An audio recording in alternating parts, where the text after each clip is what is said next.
Welcome to the Tech Egg. Don't get scrambled. Enjoy the video. You start by gathering the essentials: a USB-C to HDMI adapter that explicitly supports DisplayPort Alt mode and PD pass-through, an 18W or higher USB-C PD charger, and an HDMI cable to your TV. Once done, power off the Switch Lite fully. Do not just sleep.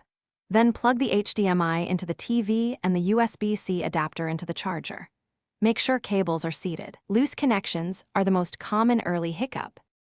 With everything connected, plug the USB-C adapter firmly into the bottom of your Switch Lite and switch the TV to the matching HDMI input. You might see the lock screen or the home menu. If not, force a restart by holding power for 12 seconds and powering on. Once visible, go into System Settings to check sleep mode behavior so the screen stays active on TV while you use controllers. Make sure audio settings and TV volume are correct. Some adapters route audio differently. Now test by launching a game and pairing your controllers.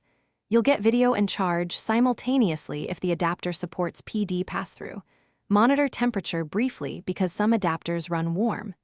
If the TV shows no signal, power everything down, swap HDMI ports, and try the adapter on a phone or laptop to confirm it outputs video.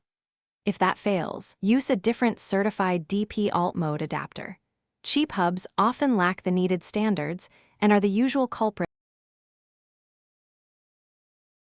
Thanks for watching. Consider subscribing if I helped unscramble your problems.